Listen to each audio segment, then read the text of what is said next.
生了，生了！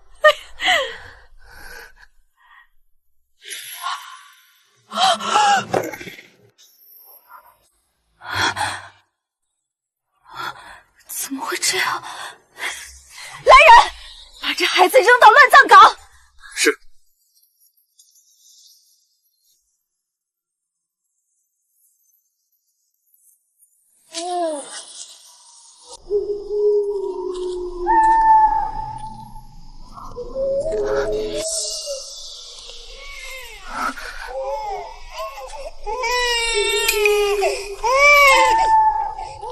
这种地方怎么会有婴儿？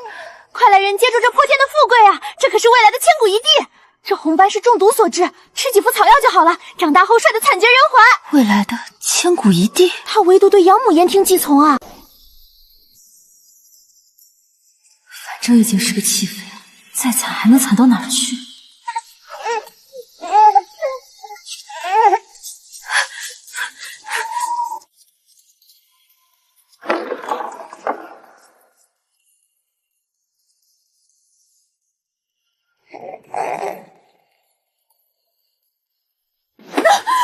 是你推了我，是你，我的肚子好疼啊！我吗？我没动你啊，这是什么情况？沈彦和，你竟敢谋害皇子！皇上臣妾是冤枉的，不是我，不是我！来人，把沈彦和打入冷宫，非诏不得出！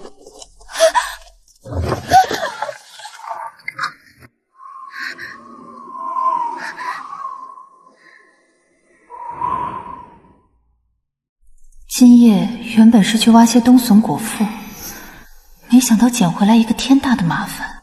沈彦和有点东西啊，真敢往回报？废话，可是冷宫什么都没有，他自己都吃不饱，拿什么喂九皇子啊？你们既然说他是未来的千古一帝，总不能让他今晚就饿死在这里。有没有什么办法？他能看见我们？我去，沈彦和，你听好了，出门左转那棵枯死的老槐树底下往下挖3尺。当年废后萧氏在那里埋了一匣子金叶子和散碎银两，本来是留着打点侍卫的，结果他没用上就死了。有了钱，还怕买不到一口娘奶吗？冷宫负责送饭的曹太官最贪财。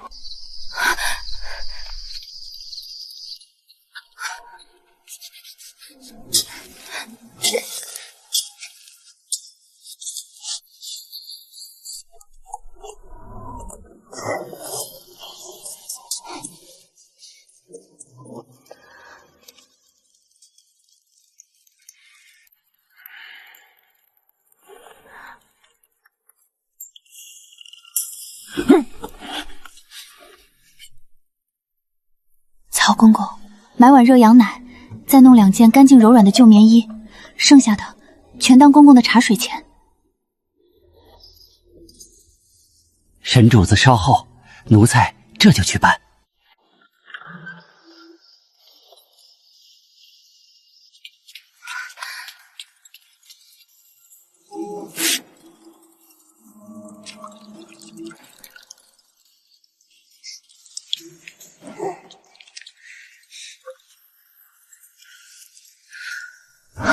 幸好我们娘俩熬过去了。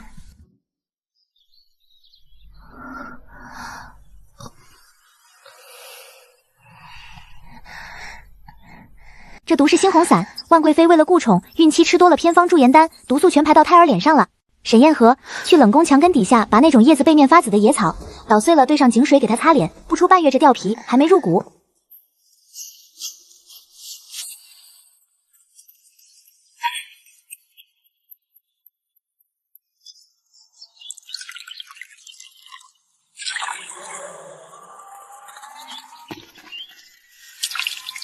你倒是命大，这眼神绝了，不愧是未来的狠人。沈彦和，你好好养，以后他把天下都捧到你面前。亲娘不要你，以后你就跟着我，在这冷宫里讨生活吧。有钱能使鬼推磨，冷宫的日子立刻好过了起来。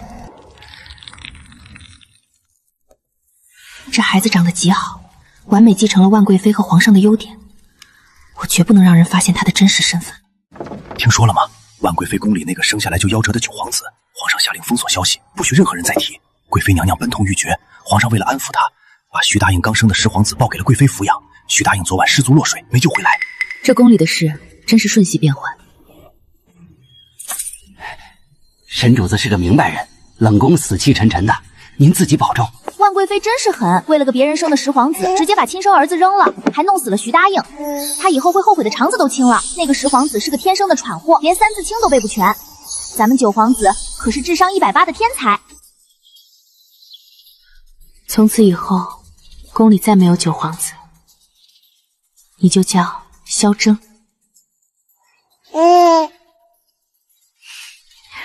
这冷宫倒成了我们母子最好的避风港。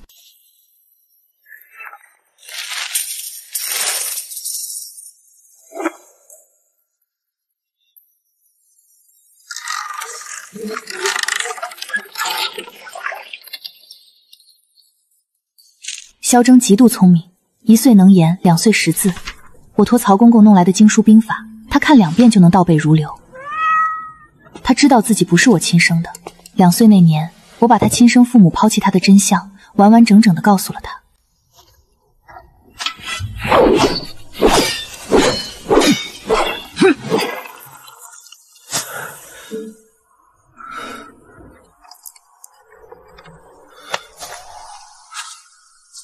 母亲，我的命是你给的，那些人，我迟早会让他们付出代价。我没有阻拦他的仇恨，他的亲生父母要杀他，记仇是理所当然的。呜，咱们铮太争气了，这种养成感谁懂啊？对比万贵妃养的那个十皇子，简直是降维打击。听说十皇子昨天三字经都背不出来，被皇上罚跪了。万贵妃气得把宫里的花瓶都砸了，笑死我了。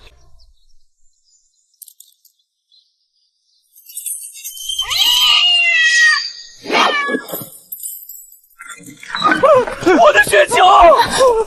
十皇子，万贵妃养的那个废物，大胆！你居然敢打死我的雪球！来人，把他给我打死！打死！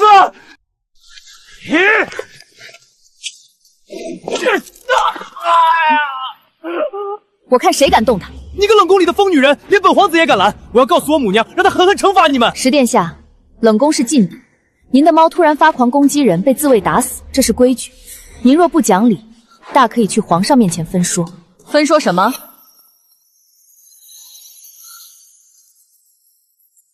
是皇上，这下麻烦大了。皇上和万贵妃怎么来了？今天是皇上带着十皇子在御花园玩，波苏猫猫跑丢了，他们是一路找过来的。完了完了，原著里这个时候他们根本没见过面啊，剧情提前了。本宫当是谁这么嚣张？原来是当年被废的沈氏。怎么，在冷宫待了3年，规矩都忘光了？见了皇上还不跪下？既然是个疯妇，又打死了十皇子的爱宠，拖出去乱棍打死吧。那个人一起处理了，免得留着惹事。打死，全都打死！皇上明鉴，这孩子不是冷宫的野种，他是皇家的血脉！一派胡言，冷宫哪来的皇家血脉？还不快动手！慢着。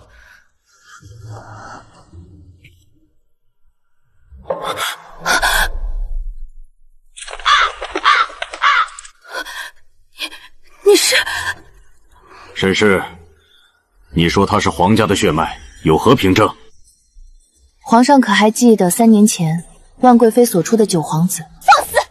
九皇子夭折，这是宫里人尽皆知的事，是吗？那贵妃娘娘可否告诉皇上，九皇子的尸骨葬在何处？可有坟茔？可有碑文？够了，你过来。去吧。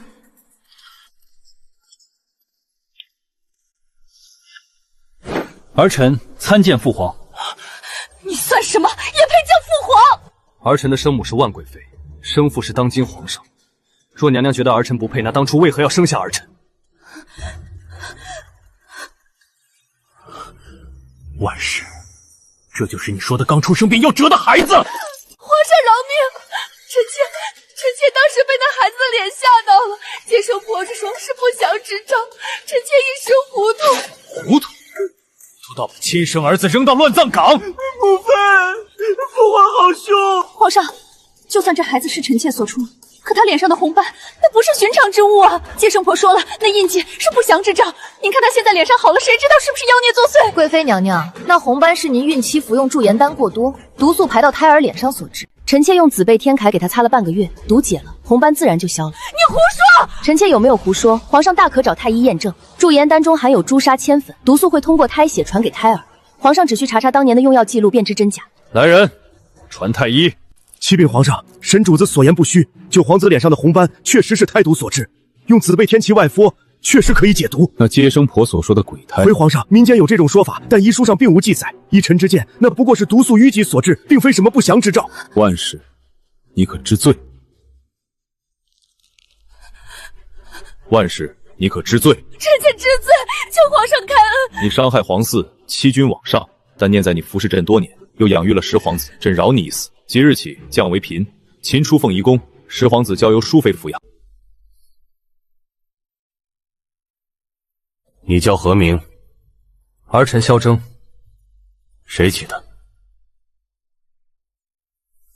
是母亲起的。她是你生母？她是她把儿臣从乱葬岗捡回来，是她用油奶喂活臣，是她给儿臣解毒，是她教儿臣读书识字，她才是儿臣的母亲。沈氏，你救驾有功，抚养皇嗣有功，应予以重赏。你想要什么？要皇后，要皇后，要皇后！别听他们的，皇上这个人多疑，要皇后会死得很惨。要钱要地要封号，实在不行要个免死金牌。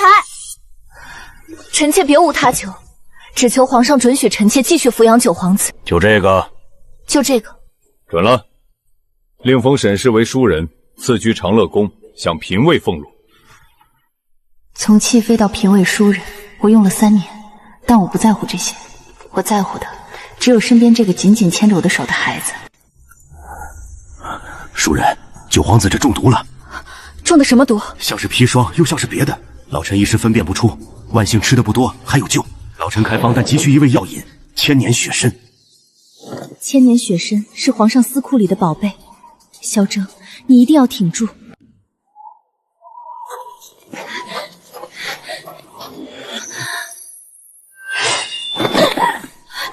请通报一声，九皇子中毒，急需1000年血参救命。庶人，皇上的旨意是，1000年血参已经赏给十皇子了。十皇子前几日也病了，需要血参温养。十皇子病了？什么时候病的？早不病晚不病，偏偏是这个时候。别慌别慌，原著里有这一段，血参不是唯一的解药。对，太医院有个姓周的老太医，他老家有个偏方，用灵芝和鹿血也能解毒，但是灵芝好找，鹿血难弄啊，宫里哪有鹿？鹿血，母亲别去，危险。母亲很快就回来，你等着母亲。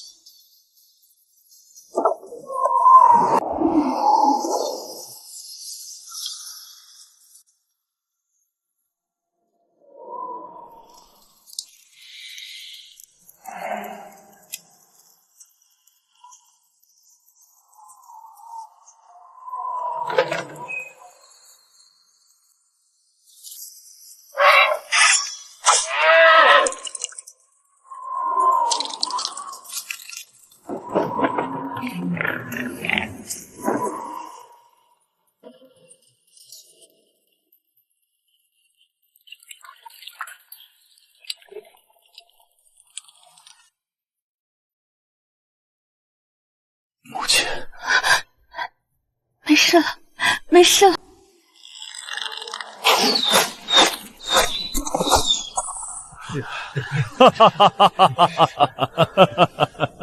好，赏御马1匹。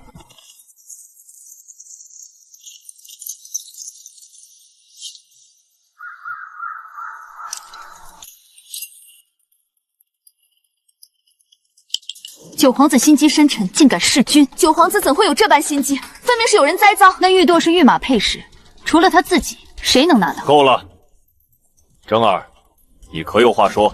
儿臣有话说。刺客身上的玉蝶确实是儿臣，但3天前就丢了。丢哪儿了？儿臣记得3天前在御花园遇到过石帝，玉蝶可能就是在那个时候掉的。你胡说什么？我没见过。石帝别急，儿臣还没说完。皇上，证据确凿，这逆子还有何可辩？此等狼子野心，若不严惩，皇洞威严何在？儿臣有话要说。讲。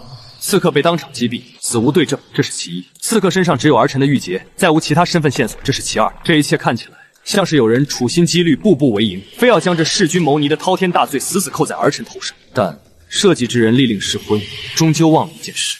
什么事？儿臣的玉珏乃父皇亲赐，其料必为极品羊脂白玉，其功必出内廷名将。若儿臣真的蠢到要派刺客行刺，会让他带着如此显眼的证物吗？这不像是在行刺，更像是在生怕别人不知道这刺客是儿臣派去的一般。如此拙劣的栽赃，父皇觉得儿臣会有这么蠢吗？皇上，九皇子言之有理，如此欲盖弥彰之举，实乃陷害，笑话！万一是你剑走偏锋，故意反其道而行之呢？狡辩之词，何足挂齿？你说的确有几分道理，但这玉珏确实是你的御马配饰。既然你说丢了，可能自证清白。父皇若是不信，大可以查查实地的随从。你看我干什么？你的东西丢了与我何干？3天前，儿臣在花园曾遇到过一个叫刘全的太监，此人曾是万平明娘娘宫里的旧人，后来被拨给实地使唤。儿臣玉珏丢失的那天，他就在附近徘徊，神色鬼祟。传刘全，说。皇上饶命！皇上饶命！奴才全招，奴才全都招了。是万嫔娘娘，是娘娘指使奴才在御花园趁乱偷走九皇子的玉珏，然后让奴才私下交给刺客，说是只要事成，九皇子必死无疑。母妃不关我的事，我不知道。万事，朕给过你机会，你在这深宫多年，还是学不会安分。皇上饶命！臣妾是一时糊涂，臣妾是为了咱们的孩子。一时糊涂？从你当年狠心抛弃九皇子的那一刻起，你就没有一刻不糊涂。万世谋害皇嗣，欺君罔上，罪无可赦。即日起，废去位分，贬为庶人，打入冷宫，永不复出。我不甘心，我不甘心！沈彦和，你不得好死！你这个乱葬岗爬出来的人，你早就该死了！母妃，保重。萧正，你以为你赢了？你身上流着我的血，你就是个可亲可有的扫把星！当初我就该在那乱葬处让你连魂魄都飞散。还有你，沈彦和，你这个冷宫里的疯子，以为你养的是个什么宝贝？他是个疯子！你现在护着他，迟早有一天他会对我一样对你。疯子，闭嘴！走！我在冷宫里等着你，我等着看你死在他手里，我宋培也不放过你！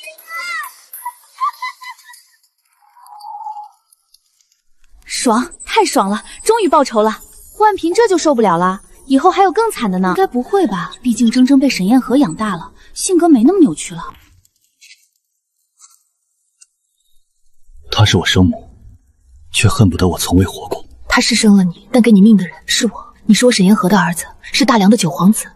那他真的会死吗？在冷宫里永不复出？会，但那是他自己的选择。真儿，这世间的事因果循环，他种下了因果。每个人都要为自己的选择付出代价，谁也不例外。代价，儿臣明白了。只要母亲还在，儿臣便不怕。万嫔被打入冷宫后，萧周成了宫里最受宠的皇子。谢九皇子，他聪明勤奋，在父皇面前极尽孝道，对兄弟更是宽受友善。母亲，这是新宫的雨前龙井，您尝尝。完美。他如今的完美，甚至让皇上都深信他是个至诚至信的孩子。但我知道，他的心里藏着一团火。萧征，你别得意的太早。我母妃虽然进了冷宫，但我还在。你凭什么抢我的东西？师弟说笑了，都是自家兄弟，何来抢夺之说？近日春寒料燥，师弟莫要只顾着生气，伤了肺腑可不好。这盒北地的雪参，你拿去补补身子。谁要你的东西？你这个虚情假意的疯子！你少在那装好人！师弟还是如此性情，罢了，我们从来不跟他计较。因为在萧征眼里，一个死人是不需要计较的。不是不计较，是不屑。就像一头下山的猛虎，巡视领地时，又怎会在意一只卑微蚂蚁的挑衅与无能狂怒？是殿下恕罪，奴婢不是故意冲撞殿下的，求殿下开恩。恕罪？本殿下新得的藩邦贡局就这么被你给毁了！来人，痛打他30大板！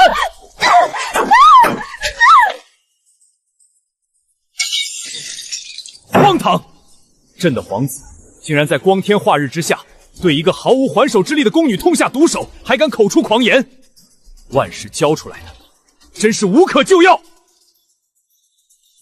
传朕旨意，将十皇子拖下去，当场重打20板子，罚他去太庙，在历代先祖牌位前跪满3天3夜，不许给水，不许送饭。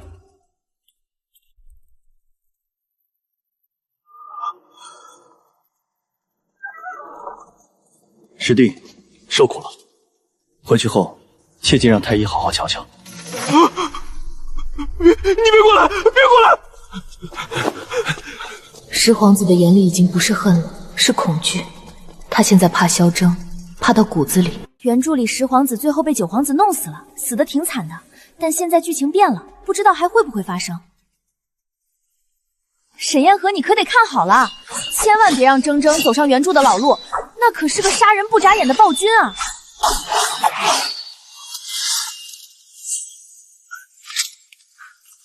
母亲，征儿，过来坐。母亲想说什么？征儿，你还恨他们吗？你本来可以过好日子的，如果不是为了救我，你为了我吃了那么多苦，为了在这个吃人的深宫里把我养大，你把命都豁出去了。母亲，你知道我最恨的是什么吗？不是他抛弃我，也不是他想杀我，我最恨的是他们让你受苦。你本是官家女子，就算被打入冷宫，只要熬着，总有出去的一天。可为了我，你挖冻土、跪雪地、夜闯路院，你为了我这个吃了那么多苦。傻孩子，母亲不苦，真的，你知道吗？把你抱回来的那天起，母亲就从未后悔过。母亲，我会让你过上好日子的。以后这大梁天下，谁也别想欺负你。好，母亲等着。终于，他走到了这一步。那个曾被抛弃的孩子，终究成为了这大梁江山的君王。母亲，等我回来。去吧，莫让皇上久等。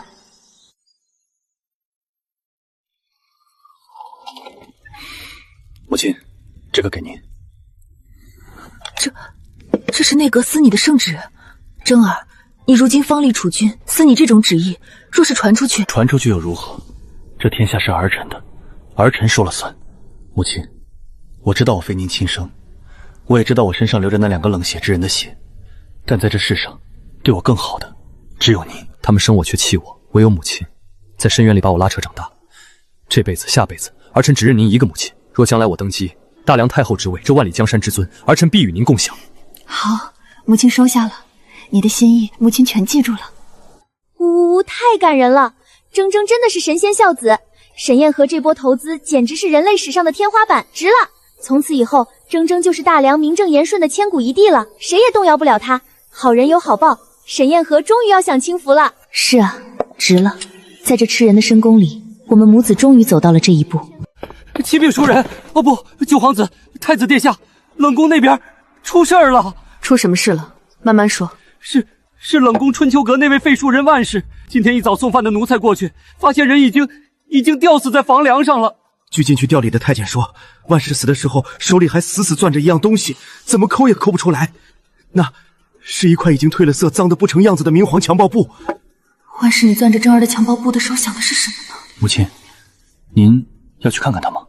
不必了，人死如灯灭，恩恩怨怨到此便都了结了，去与不去又有什么意义呢？母亲说的是，那二臣便让人用一副薄棺将他葬了，不入皇陵。是。母亲，你说他死的时候后悔吗？也许吧，但后悔也没用了。这世上没有后悔药。是啊，没有后悔药。他当年既然做出了抉择，便该承担最终的宿命。母亲，怎么了？谢谢你。谢什么？谢谢你当初把我抱回来，谢谢你没有放弃我。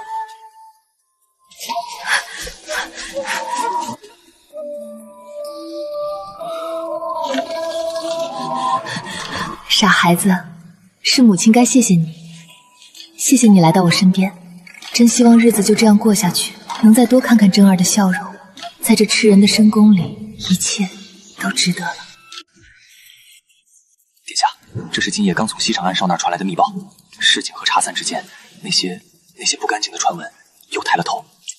说，那些人说殿下并非皇室福泽所生，而是当年冷宫欺负养大的，命格不详，不配承继大统。去查，把源头给姑揪出来。母亲的清明若有半分受损，姑要她九族来挺。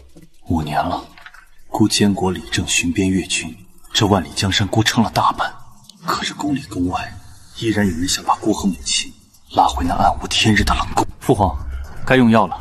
今日正午，儿臣已按照父皇的旨意，将西北的军饷批了过去，您尽可安心调养。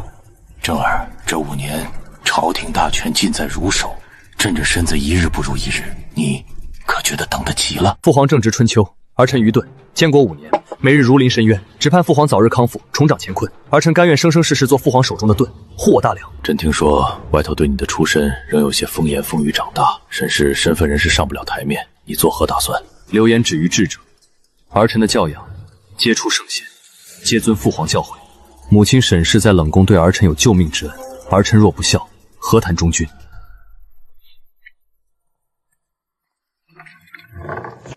怎么了？在御书房受委屈了？母亲，儿子已经长大了，这大梁的江山，儿子已经快要握在手里了。可为什么儿子还是不能让那些嚼舌根的人闭嘴？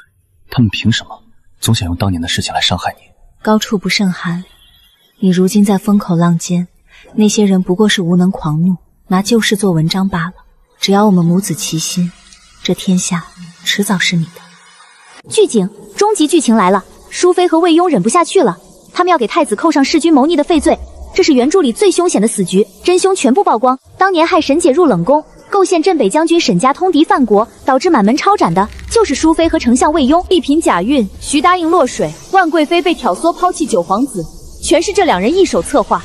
3日后皇家围猎，魏雍安排刺客行刺皇上，栽赃太子，同时伪造通敌新书，当众呈给皇上，直接废太子入宗人府。我沈家满门上百口性命，原来全是因为他。是沈烟和，是他推了臣妾，害死了臣妾腹中的皇嗣。放开我，万贵妃救我！姐姐，这孩子右脸红斑是厉鬼印记，生下来就是克你的鬼胎，若让皇上看见，你的贵妃之位可就保不住了。萧征在太子位上坐了整整5年，朝野归心。再等下去，等皇上咽了气，这大梁就真成了他的了。本宫构陷沈家弄死徐大亮的事，迟早会被他清算。娘娘急什么？3日后的围猎，老夫已经安排了塞外最顶尖的死士，行刺皇上时，刺客毁东宫特制的暗器。同时，老夫亲手伪造的太子通敌通汉的诉书，已经送到了内阁。皇上本就多疑，这5年他早就忌惮太子的权力，只要人证物证俱在，皇上必会在围场当众废了太子，将其打入宗人府。到时候，那母子2人便是我们砧板上的肉，任人宰割。沈姐，快看，魏雍和淑妃开始调兵了，这次是死局。5年了，他们忍了整整5年，就为了在3天后的秋猎上给太子致命一击。当年沈将军战死沈家被满门抄斩的通敌伪证，已经在魏雍手里了。5年安稳，终究还是躲不过这场清算。这些年，我看似在这长乐宫中深居简出，不问世事，实则一直借着弹幕的提醒，帮萧征留意着朝堂上的每一丝暗流。可这一次，魏雍和淑妃是要将我们母子彻底碎尸万段。母亲，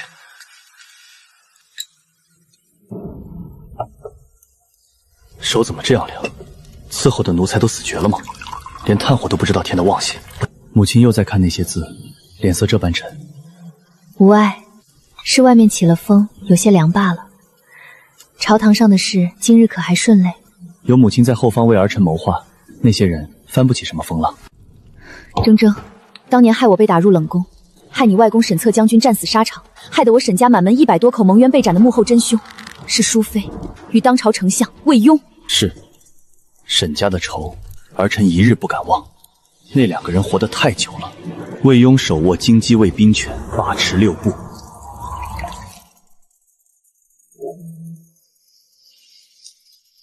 这5年来，他派到东宫和长乐宫的刺客多到儿臣都数不清了。他在怕，他怕儿臣顺利登基。沈家的冤屈若是洗清，他这5年来靠着构陷忠良克寇军堆积起来的相府根基就会彻底塌了。所以他只能选择儿臣死。我去，太子早就布好局了，这波是将计就计，坐等淑妃白莲花翻车，魏雍老贼彻底完蛋。皇上晚年最恨谋逆，只要书信一出，太子必死无疑。但太子有后手，直接一锅端。真儿，你虽查到魏雍要在围场动手，但你可知，他这次设的是个必死之局。莫非指的是他安排的死士？没那么简单。弹幕给我的刺客远比你查到的寻常死士，而是来自塞外的北狄神射手。北丹神射手，他们想在围猎时暗箭伤身？不，他们根本不求在明处击杀你，而是要在行刺你父皇的那一刻，故意留下能定死你的铁证。什么铁证？2枚刻有你东宫标志的9节透骨钉，这东西会恰好在刺客被击毙后从他身上搜出来。9节透骨钉，那是孤东宫独有的暗器，好一个欲盖弥彰的栽赃。这只是前半局，淑妃已经用重金买通了你东宫负责备马的内侍。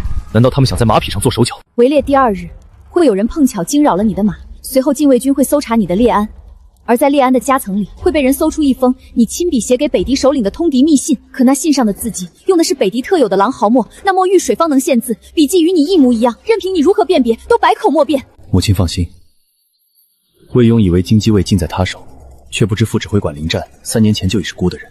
御林军中内务府，甚至淑妃的青丘阁内，孤的一举一动、一言一行，都有他们的眼线在盯着，只等着他们自投罗网。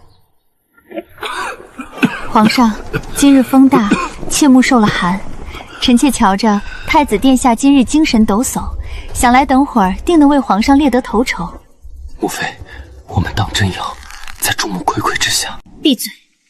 你想一辈子被他踩在脚底下吗？今日你只需按照本宫交代的去做，成了，你便是大梁未来的皇上；败了，这大梁的宗人府可不是什么好去处。今日东狩，乃我大梁彰显武士之大典。太子，你身为储君，当率先偏犯骑射，领头内讧，更不可失礼。儿臣遵旨，定不负父皇厚望。若有人敢在暗中动那些上不得台面的心思，休怪朕无情。臣妾听说东侧密林深处常有猛兽出没，太子殿下前驱可千万要小心。矫正，猛兽一防，这暗处的人心可就难测了。殿下出行，身边的人可得带足。多谢魏相挂怀，孤行得正，坐得端。倒是魏相年纪大了，可得站稳了，免得这围场的风大闪了您的骨头。殿下说笑，老臣身骨尚健，定能亲眼看着殿下满载而归。来了来了，终极大战爆发！未时3刻，东侧密林动手，刺客会直接冲上行刺皇上。魏雍的人会故意放水，让刺客冲到御座前。神姐别慌，李公公已经带着禁军精锐抄了刺客的后路，太子的人全部就位，这波是瓮中捉鳖。不过是个冷宫里爬出来的弃妃，如今母凭子贵，倒真把自己当成这长乐宫的主子了。得意什么呀？我可听我家老爷说了，今儿个围猎，丞相府和京畿卫那边可不安静。这飞得越高，摔下来的时候，怕是连骨头渣子都不剩了。说吧，尽情的笑吧。等过了未时3刻，我倒要看看你们这群依附于权势的寄生虫，还能不能笑得出来。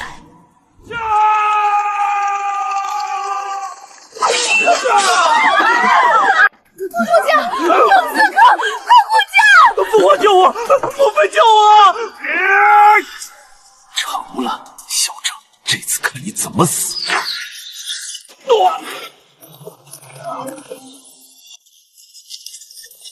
陛下饶命啊！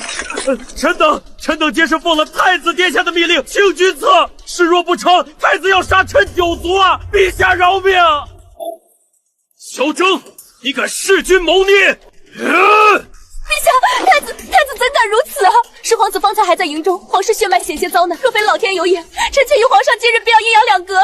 陛下，你可要做主啊！太子意图勾结乱党，逼宫夺位，私通之密，戏剧确凿，请陛下即刻废除太子，以正国法。你还有何话可说？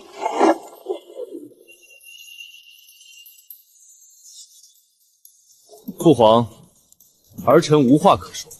你认罪了，因为该说话的不是我。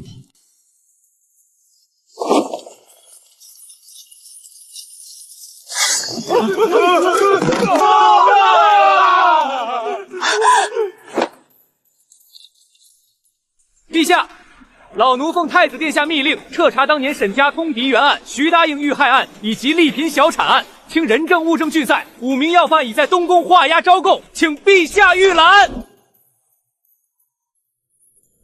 儿臣今日便将这10年来欺瞒您双眼、蒙蔽您圣听的所有真相尽数呈上，看一看，在这大殿之上，谁才是真正的乱臣贼贼，谁才是真正的谋逆之人。这是什么？陛下饶命！老奴招，老奴全都招了。景和10年，丽嫔娘娘根本不曾怀有身孕，那所谓的喜脉全都是假象啊！你竟敢满嘴胡言！来人，还不快把他拖下！淑妃娘娘，父皇还没发话，你这么着急干什么？让他把话说完。当年是淑妃娘娘吩咐老奴，在丽妃的饮食里下了让人小腹肿胀的偏方，她又用重金买通了太医院，伪造出2个月的孕脉。淑妃娘娘说，沈家在朝中势大，沈岩和沈主子爱了她的路，必须要除掉。爽！尘封10年的丽嫔案终于翻案了。淑妃当年害的沈姐在冷宫啃了半年冷馒头，现在该她受苦了。是太医院的罪臣，你又做了什么？臣认罪，臣罪该万死。万贵妃娘娘怀胎期间所服用的驻颜丹中，本不该含有如此剧烈的铅锰。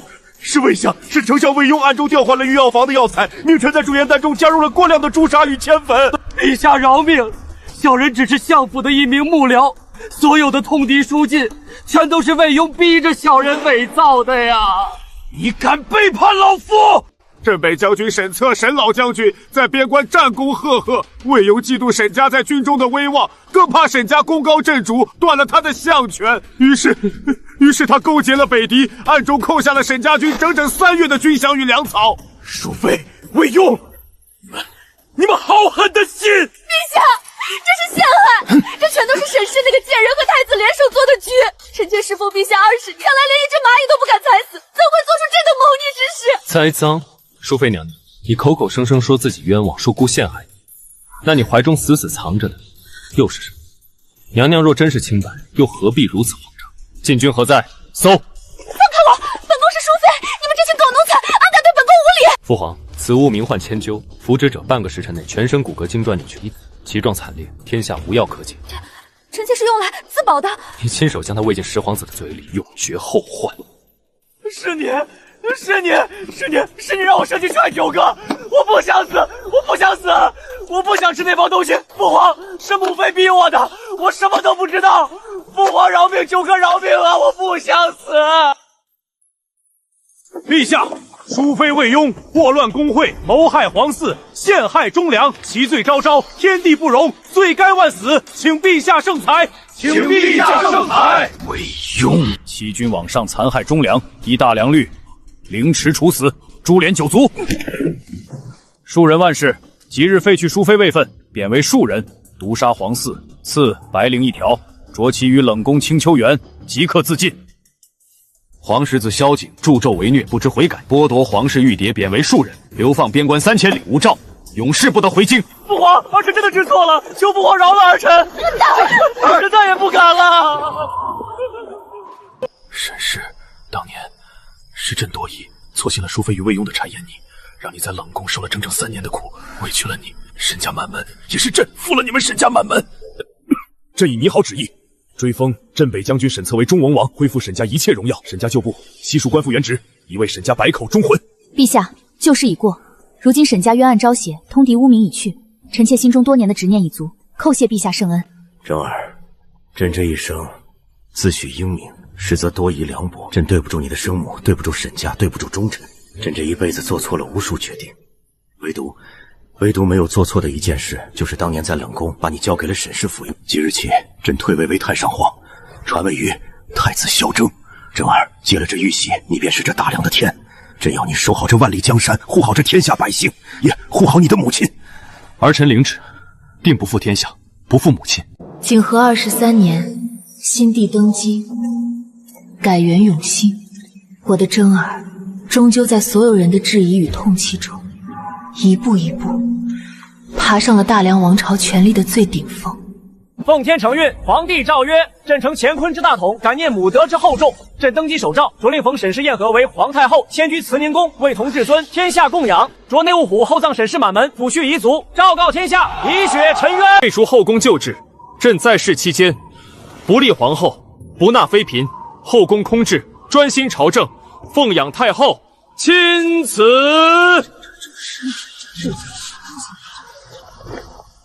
陛下，万万不可呀！自大齐开国以来，从未有不立皇后、不纳妃嫔、后宫空置之先例。祖宗家父，魏相和淑妃当年的事情，难道都忘了？陛下，魏相一党已然服诛，后宫清明。然皇室子嗣承继乃社稷之本，若后宫空室，陛下膝下无子，将来大梁江山交与何人？臣等求陛下广纳选秀，充盈后宫，以安天下臣民之心。朕不立后妃，专心朝政，何来国本不稳？你们这般急着让朕选秀，到底是想为大梁承继血脉，还是想送你们自己的女儿入宫？好在这朝堂之上再扶持出一个魏相，一个淑妃。陛下明鉴啊！臣等再一次肆意提起选秀二字。谁若再敢送她去冷宫清秋阁，给万氏和淑妃作备，退朝。赢了。在这深宫10年，我本以为自己会像那些冷宫的枯骨一样无声无息地死去，可我的真儿用她的铁血手段为我撑起了一片永远没有风雨的晴空。圆满了，真的圆满了！从当年乱葬岗的冷宫弃妃，到如今执掌天下至高无上的当朝太后，萧征真的做到了。她当年在冷宫对沈姐许下的承诺，把整个天下和万里的荣耀全部捧到了她面前。后宫空置，独尊太后，无后宫，无争斗，这才是古言养成天花板啊！大哭。母亲，我登基了。我的真儿，今日在金銮殿上，真有天子之位。我绝不会让任何人再欺负你，不会让你再受半分委屈，吃半分苦。母亲，尝尝这个，是江南刚供上来的蜜饯，最是经典。你如今是皇帝了，整日里不待在勤更殿批折子，倒天天往我这慈宁宫跑，也不怕那些御史大夫在朝堂上嚼舌根。他们爱写折子，便让他们写去。姑的天下是打出来的，不是靠他们几张嘴说出来的。若连每日陪伴母亲的权利都没有，姑当这个皇帝还有何意？圆满了，圆满了！这是我见过的最完美的结局，没有狗血，没有背叛，只有母子相守，盛世绵延。大齐王朝的永熙盛世由他们开启，也由他们见证。沈燕和、萧正一定要在平行世界里岁岁年年幸福无忧啊！风雪落尽，属于我和真儿的盛世终于开启了。而这一世的陪伴，不离不弃的守候，是我这个当母亲的给他的最彻底的救赎。从冷宫到慈宁宫，从人人践踏的孩子到这千古一帝，我们母子2人终究在这个吃人的深宫里活着，成了所有人都羡慕的模样。母亲，风停了。是啊，风停了。真儿，往后岁岁年年，不管这紫禁城的雪有多冷，不管这深宫的墙有多高，母亲都再也不会畏惧了。儿臣会用一生为母亲封当年，护母亲一世无忧。好，母亲会一直站在你身后，陪着你，看着你这大齐江山盛世绵延。